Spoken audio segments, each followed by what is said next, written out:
What do you think are the key baseline metrics to start recording about yourself today? I'm really big on HRV would be one.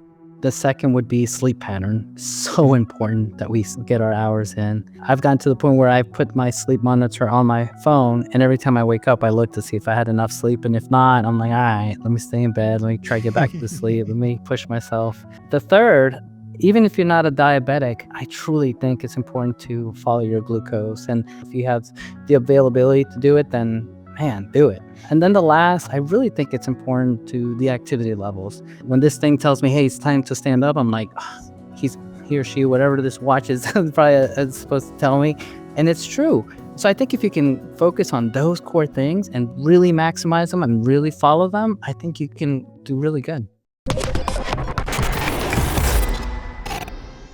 Dr. Castro, it's a pleasure to have you on the show.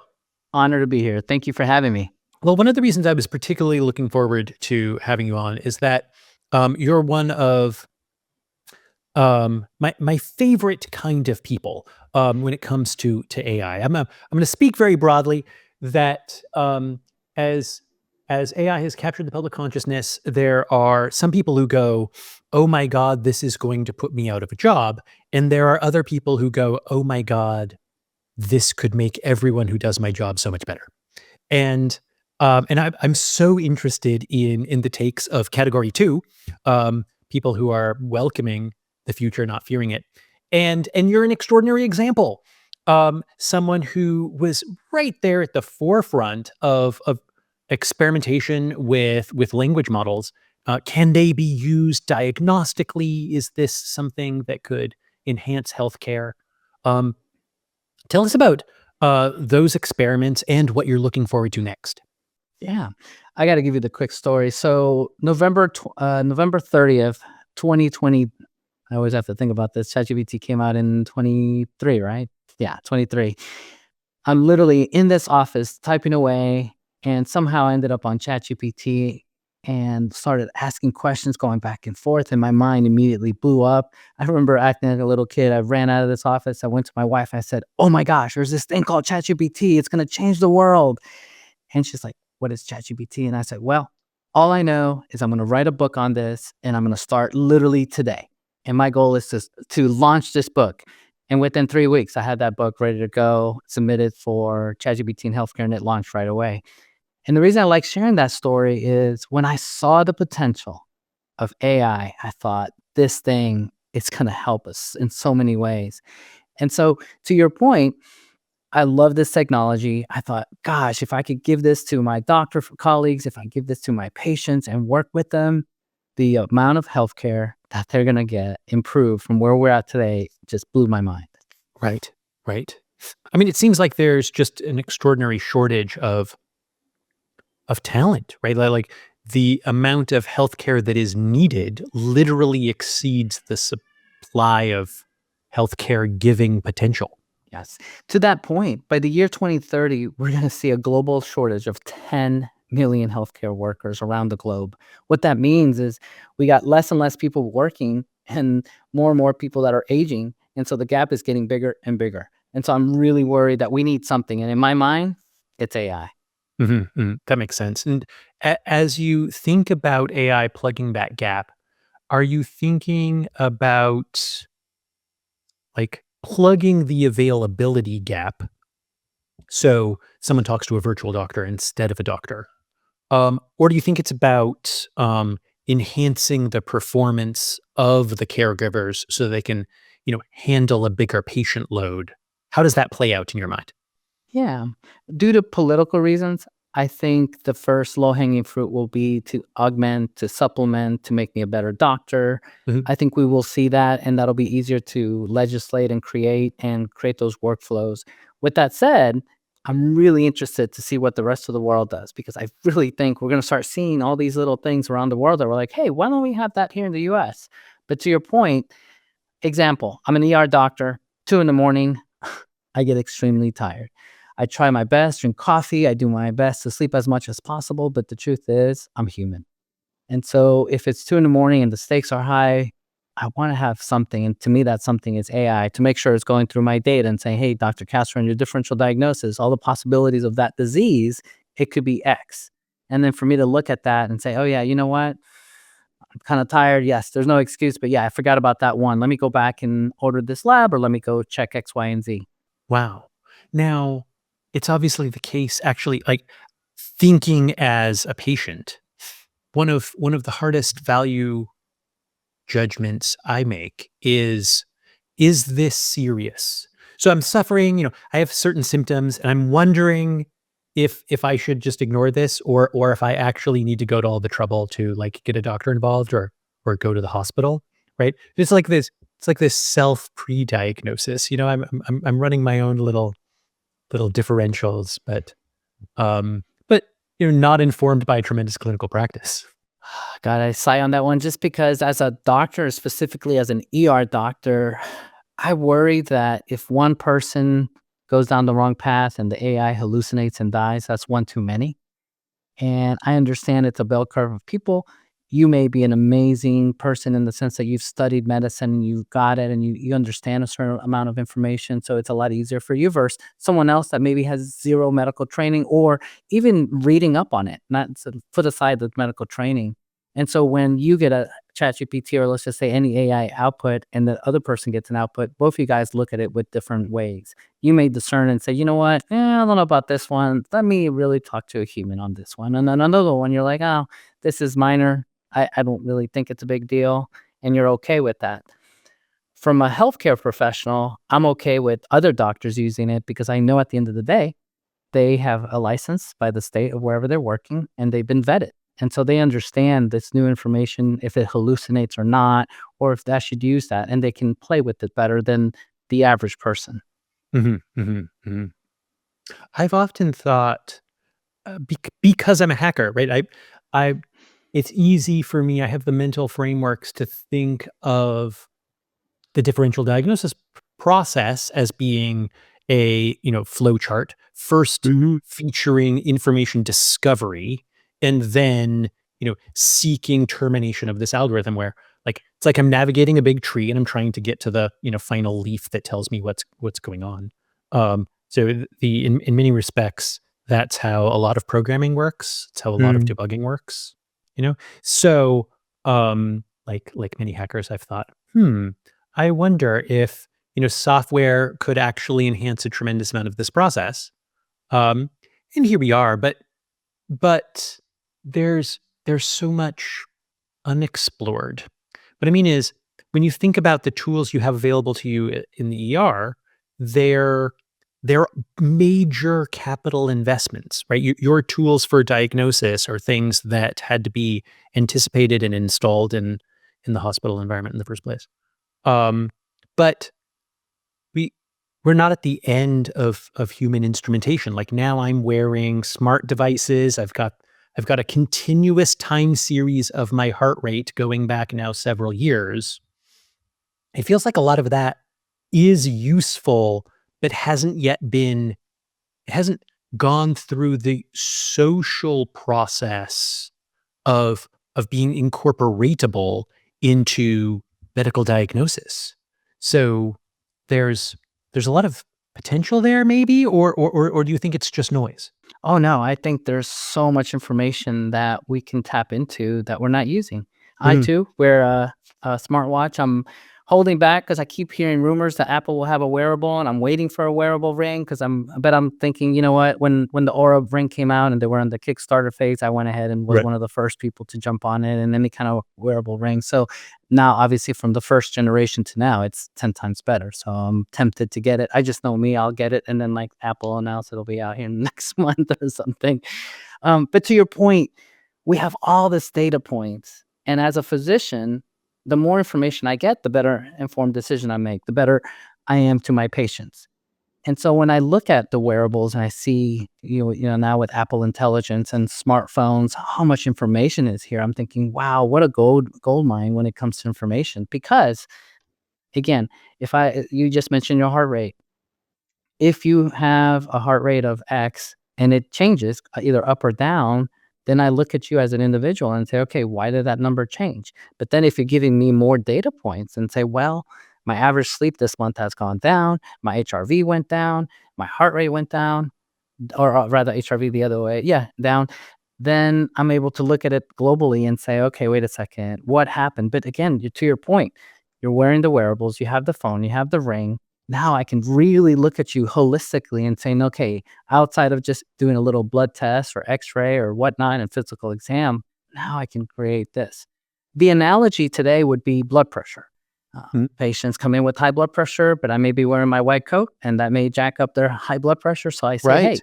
let me get that data point from home. Let's see what your wearables are saying. And let me look at that if they have that information on them. Or I'll just say, hey, track it out the next month. And then when you come back, let's look at that and see where your trend is.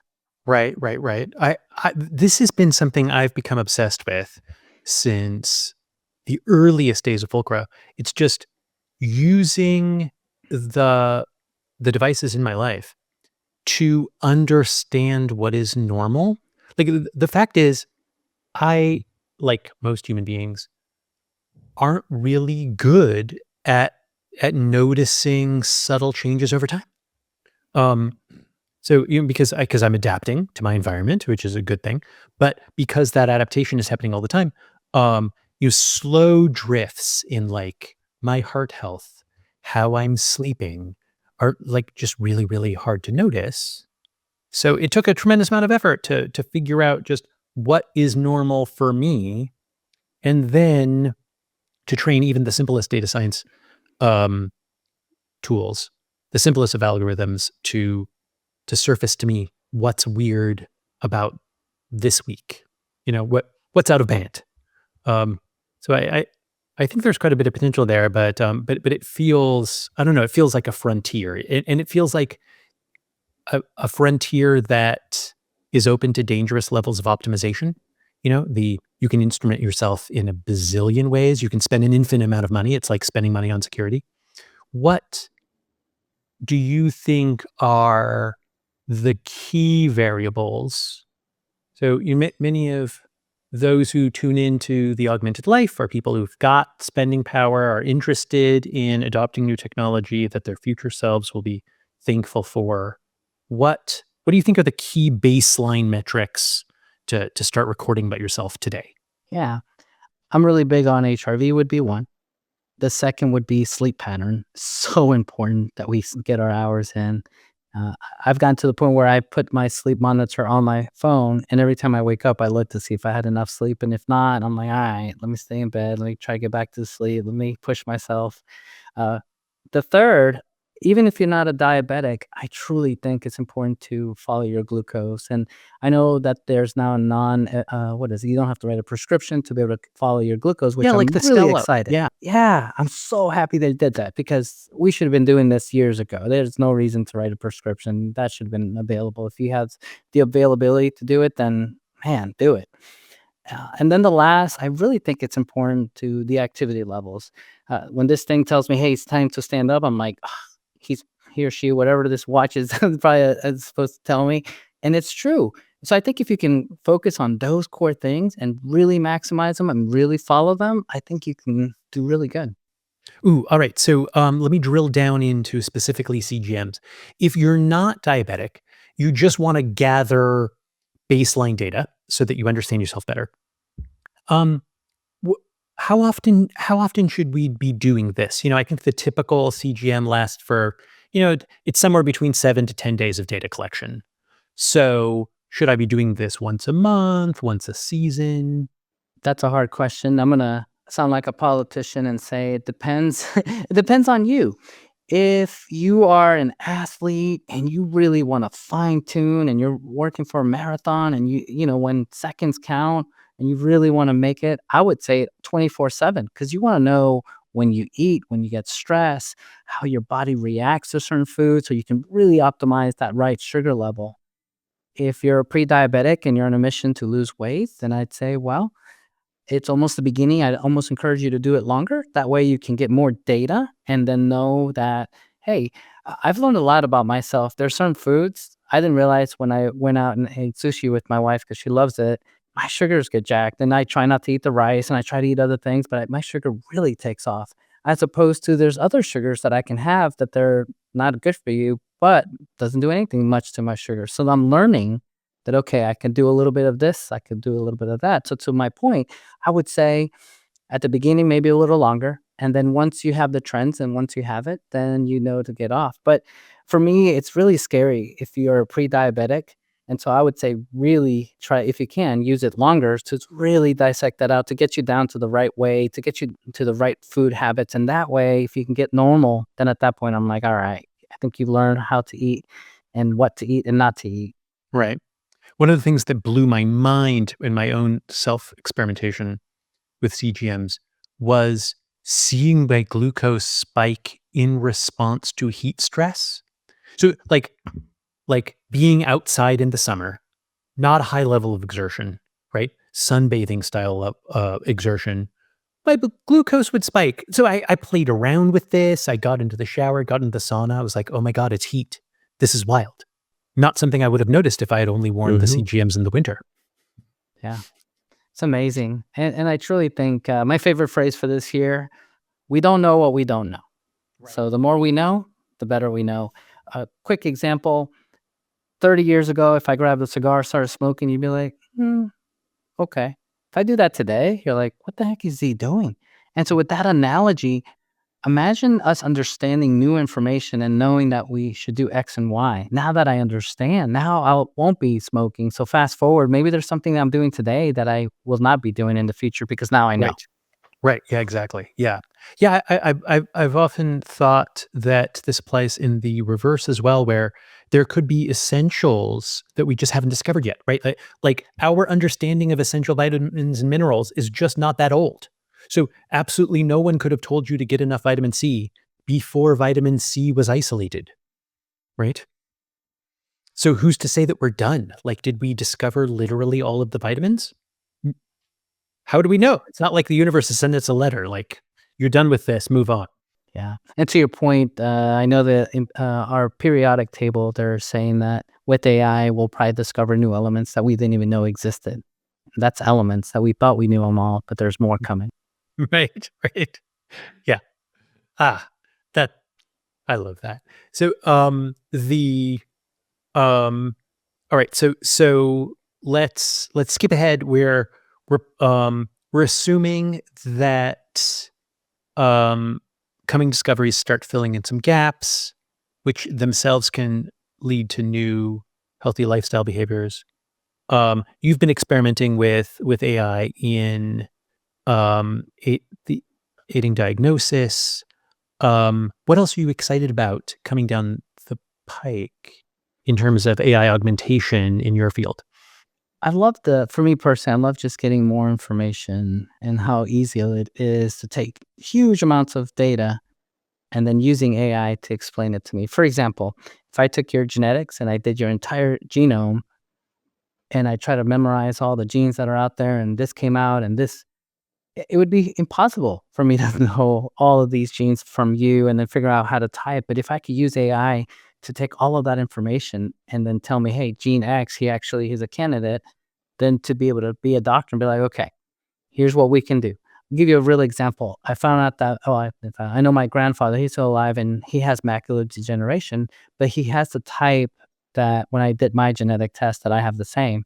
And I thought, oh my gosh, I remember seeing there's just, I think it's in clinical trials, one still, some gene therapy. And I thought, oh my gosh, if this gets FDA approved, now before when I'm, older, I can do this gene therapy. And now I don't have to worry about macular degeneration, which I Right. thought amazing. And so to me, it's the predictive analytics, how to use this information, the more information we have, and then using predictive analytics to tell me, yeah, you're about to have macular degeneration. And therefore now I'm looking to see what's out there to prevent it. Yes.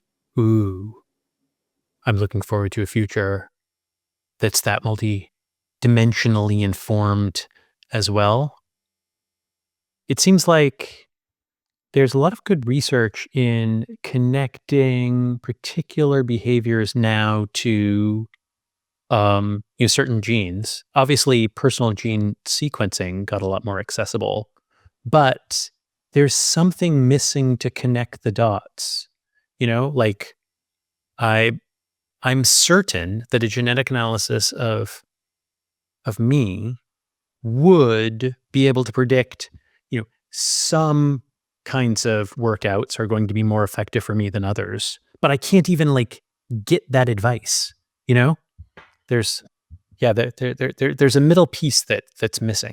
I agree. I love different applications. I have one on my phone, on my watch that literally gives me a gauge, kind of like a fuel gauge. Should I work out? Should I not? Should I wait? And it's all based on my HRV and my sleep patterns and whatnot. And I thought, oh my gosh, this is great because inherently I start working out. I'm like, God, something's wrong with me. And then I'm like, wait a second. Yeah, I didn't sleep last night. I didn't fuel up the right way. I fasted too long. And so now I understand. So again, I love these wearables, and I really think the more information we have, the more we know. Right, right, right. I noticed like here's a way that my watch brought me clarity that I was missing myself.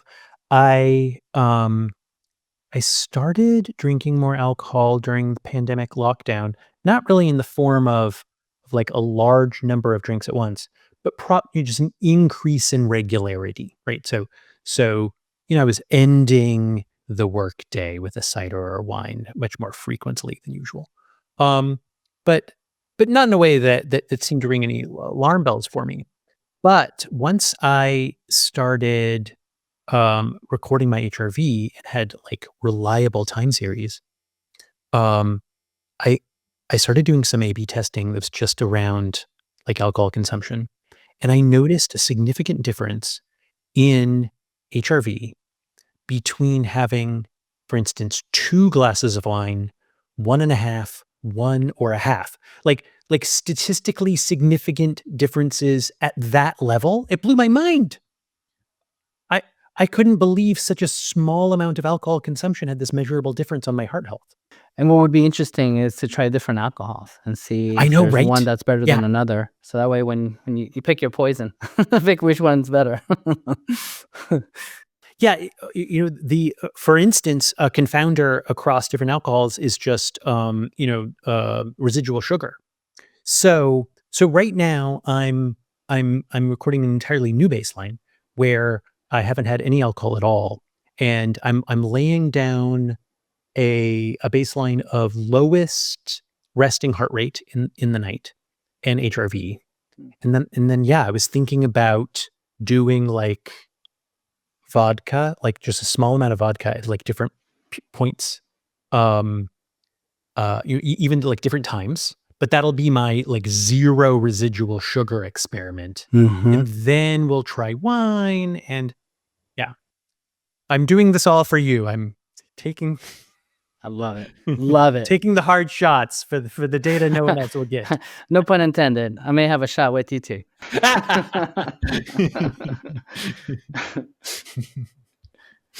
No, this is fun. I can't wait to see where we're at as a humanity, and I call it we're going to increase our healthcare IQ, and the more we increase it, the longer we will live. Oh, I like that. Oh, I like that a lot. Mm. There's the collective interest in there's the collective increase in IQ, you know, augmenting doctors, augmenting everyone in healthcare, as well as possibly, individual empowerment. Sometimes I talk to people who find it literally easier to talk to a chatbot than to a Mhm. human being. So they almost like rehearse visiting the doctor before they do it.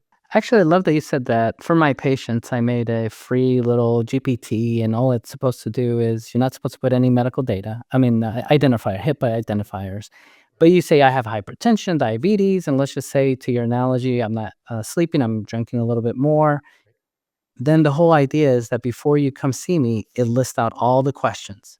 That way, we get the most of those 13 minutes. The average Yeah, visit in right. the United States is 13 minutes. So why not have all those questions ready to go? And these are my follow up. I love small talk, but let's just jump in. Hey, how can I help you? How can I educate you? And let's go. And so that's why I created that. Oh, nice. How are patients taking you up on this? Like, how's that been going? They love it because it goes both ways. I say, hey, before you present, shoot me with all the questions. That way I know. And if I have time, you can hit me up before you even come to the visit so I can go back and forth. So that way when you come, we really to that next level of talking. Or if they don't want to do that, I say, bring your laptop. And if I say something that maybe I didn't quite explain, I'm supposed to speak at a fourth grade level. And sometimes my brain is going 100 miles per hour and I may say something. That way the patient can say, whoa, whoa, wait, 1 second, doc. And I'll even let them transcribe our conversations. So that way that information is there and they can go back and look at it when they're ready to talk more or just understand. Or I may have used a word and they're like, I didn't want to stop him from talking. But this way I say, no, interrupt me. It's okay. Like ask away or use the AI and then let's go back and forth. Nice. Well, that's like a completely different model for how you can relate with your patients. And I did a TED talk recently. I'm going to invite you to come see it. And basically, it's human plus AI, and how can we revolutionize medicine together? And so it's pretty interesting. We go over stuff like that, and I'll just give one away. I created discharge instructions, and I put them as cartoons. And so either cartoons, comic strips, coloring book. And the skinny is I'm speaking to a 5-year-old. I take the core concepts of what I'm trying to teach them, but I put it in a coloring book, That's and now they brilliant. can totally understand. It's just another way of using AI. Oh, that's such a good idea because you're using the generative capabilities of the model to do something that's hyper personalized that would otherwise take you far too long by hand.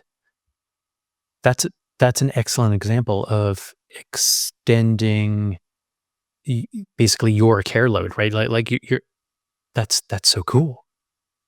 Ooh. Tell me more about experiments you've been conducting just on that like patient doctor relationship. Since I'm an ER doctor, one of the core things that I always talk about is basic stuff, communication. Everybody's heard that AI does a better job than doctors, and it's because of the communication. Case in point, if I'm a doctor here in Texas and let's pretend you're in Europe and I tell you about football, you'll be thinking soccer and I'll be thinking American football. And then if my analogies won't make sense. And so why am I communicating wrong? And so I'm saying to my patients, let's use AI so I can communicate. So if you speak another language and I don't speak that language, gosh, AI has gotten to the point where, have you seen the new Meta glasses? You can put those on and it can translate in real time. I don't think they've released that feature yet, but that's close. And so that's one cool example. In the TED Talk, I show an example of if you're hard of hearing, I don't know sign language, but now I can use large language models to create the sign language. And now Mhm. you're able to understand your discharge instructions with the video. Yeah.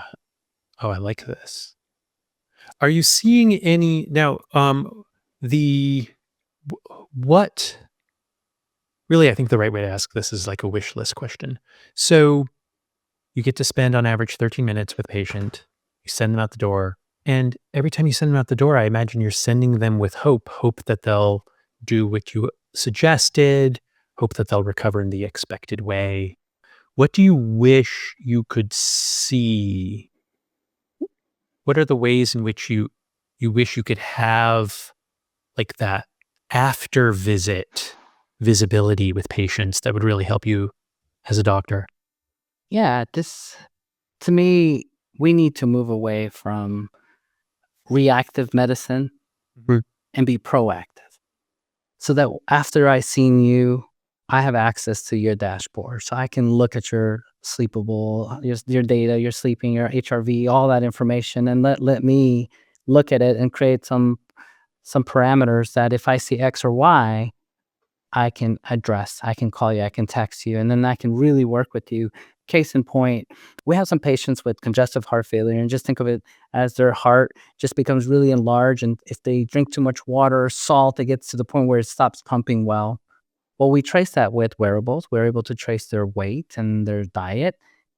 And if I know ahead of time that that's basically what's going on and you're gaining water weight because your scale is saying this is all water weight, then we can have an understanding that I give you a prescription with the pharmacy and that when you get to X weight, you already know to double your meds or XYZ. That's a good example of how I can be proactive because if I don't do anything, guess what? You'll be in the hospital and you may be there a long time.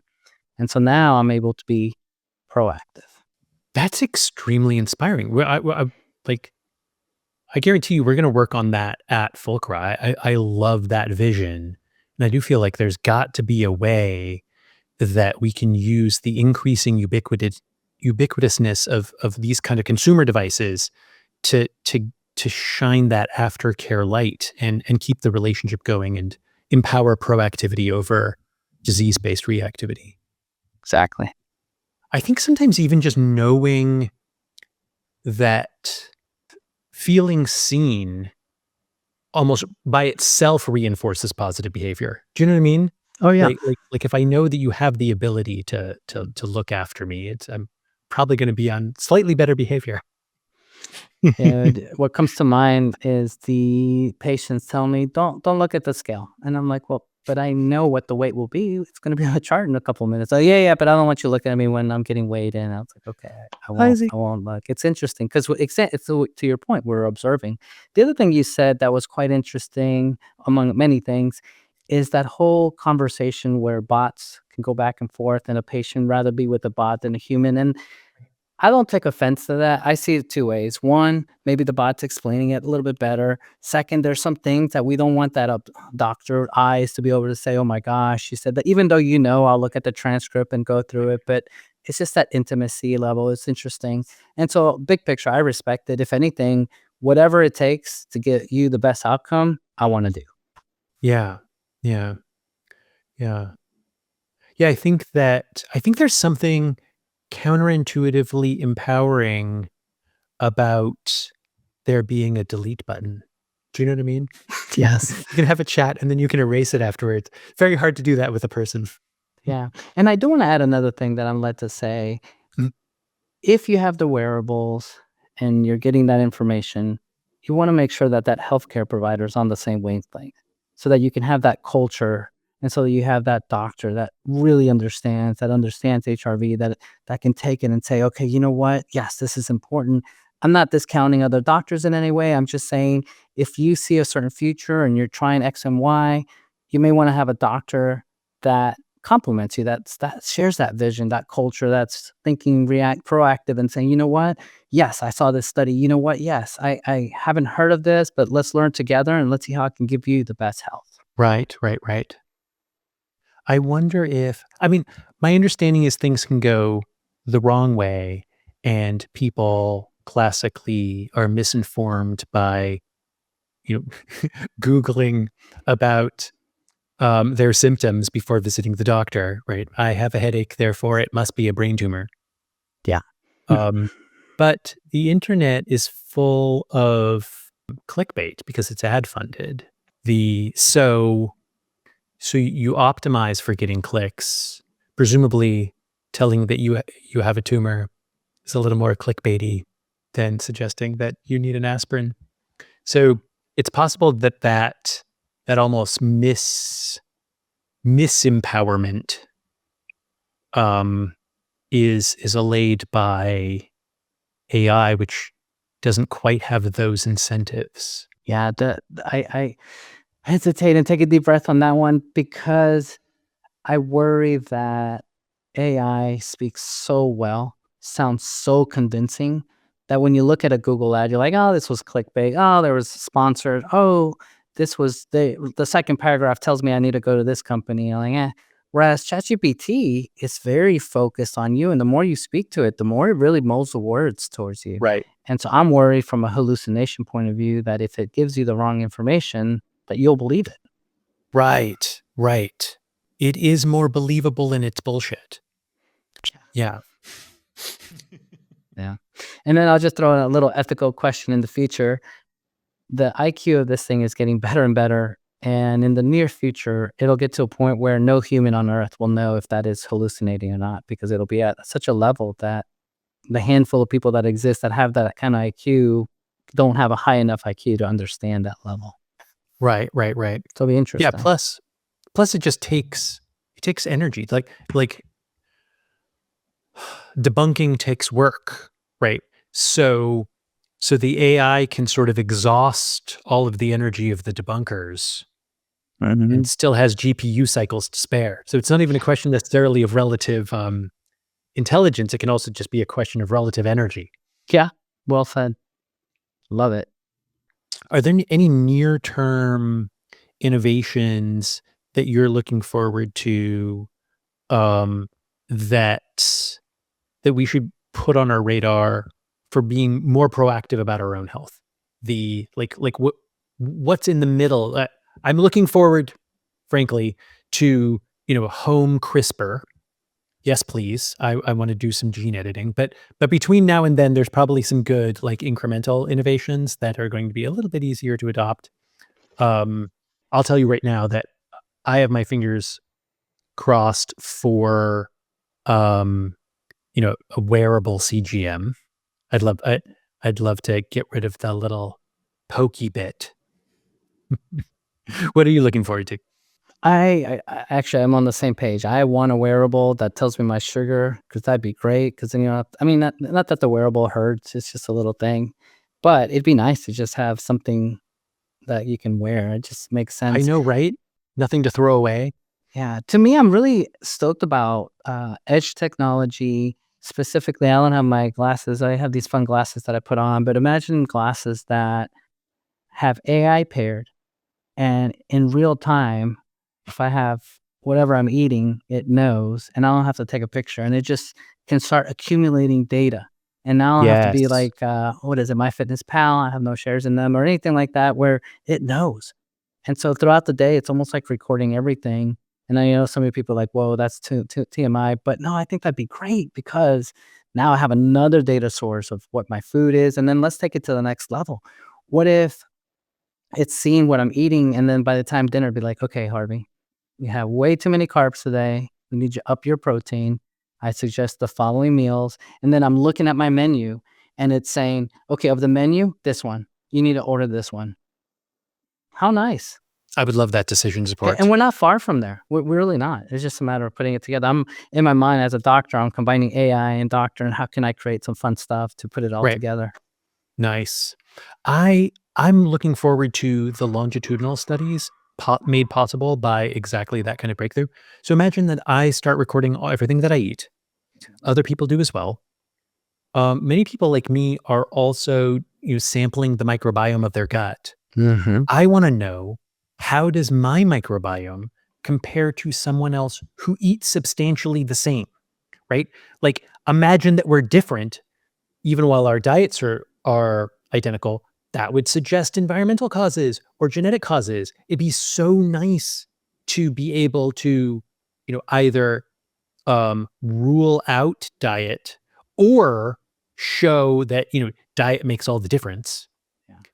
There's so many health outcomes that seem to be affected by diet, but Oh yeah. accurately capturing the data of exactly what I'm putting in my body is just too onerous. So we can never do it at scale. Yeah. Now you got me, I have to say this because you brought it up. Have you seen the study that talks about like what you said, the different microorganisms, and then someone that is skinny, someone that may be obese, and what they are noticing it's different, and then they're able to transplant from the skinny person to the obese, and just that fecal transplant will show a decrease in their weight. Isn't that mind blowing? Yes. Yes, very interesting. Yeah. And the fact that fecal transfer works as a mechanism to achieve this is just mind blowing and like, a little off putting. Yeah, we talked about it. It's like let's throw it out there. It's interesting. Yeah. Yeah. Yeah, I think we all now know that antibiotics have been overprescribed. So I've now seen some biohackers that are freezing their own stool samples in order to populate their microbiome after they have to do a course of antibiotics for whatever reason. That makes sense. That makes a lot of sense from science point of view. Smart, actually. Right? It works substantially faster than just trying to like reintroduce fermented foods. Yeah, smart, smart, smart. It'll be interesting what our grandkids will be doing, and as far as all the stuff we're talking about today, they'll probably laugh at this episode in the future. That's right. Well, all right. If you're listening from the future, our obsession is this: the science starts literally with measurement. So we need to make more breakthroughs, I think, in accurate counting, accurate measurement, in order to have the inputs to the scientific process for achieving whatever wonderful breakthroughs you're already enjoying from 21, 25. There we go. Love it. Well, it was a pleasure having you on the show today. We covered a lot of ground. If if listeners want to follow up, how do they find you online? Yeah. Literally, I made everything the same. It's Harvey Castro, MD, as in medical doctor. It's just Harvey Castro, MD. And then the other one is just Harvey. You'll find me in all the social media with that. And then the second, if you go to my website, I have to share this real quick. It's harveycastromd.com. I took all the books I've written. I have about 18 books. I have any interview, any podcast, anytime I've been on TV, Fox News, I put it all together and I created my own RAG model. And now you can go to my website and have a conversation. What does Harvey think about AI? What does Harvey think about XYZ? And if I've written about it, you'll get a response. And then I've been toying with 11 labs, and on my website, on the homepage, you can click talk to me, and then it's my voice cloned, and we can have a small conversation back and forth. And then for my Hispanic patients, I did it on another part of the website where I'm speaking in Spanish. So I figure it'd be kind of fun. That is absolutely fantastic.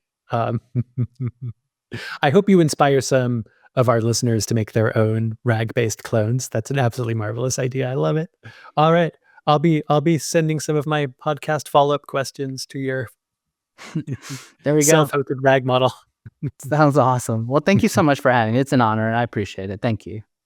Thank you again, Dr. Castro.